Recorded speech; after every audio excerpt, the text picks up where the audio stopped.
বাংলাদেশ দলের সাম্প্রতিক পারফরম্যান্স খুব একটা ভালো না। আইসিসি চ্যাম্পিয়ন্স ট্রফিতে ব্যর্থতার পর জিম্বাবুয়ের বিপক্ষে প্রথম টেস্টের প্রথম দিনেও সুবিধা করতে পারল না। প্রথম ইনিংসে ১৯১ রানেই অল আউট হয়েছে নাজমুল হোসেন শান্তর দল।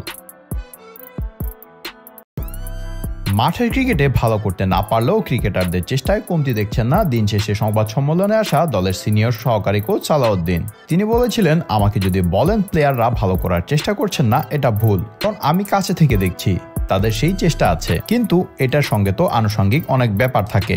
ভালো কোচ লাগবে, আমরা ভালো কোচিং করাই না। একাডেমিগুলোতে কি ফ্যাসিলিটি আছে? একটা দেশের সামগ্রিক অর্থনীতি যেভাবে এগিয়ে যায়, ক্রিকেটও সেভাবে এগোয়।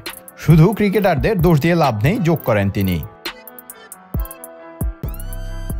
সব বিভাগেই উন্নতির সুযোগ দেখছেন সালাউদ্দিন। তিনি বলেন, আপনাদের একটা কথা বলি, ধরেন একটা দেশের অর্থনীতি খুব শক্তিশালী, তাহলে আপনি কি শুধু একটা সেক্টর দিয়েই শক্তিশালী হতে পারবেন? আপনার ভালো অ্যাডমিনিস্ট্রেশন লাগবে, রাস্তাঘাট ভালো লাগবে, ভালো মানুষ লাগবে, সবকিছুই লাগবে।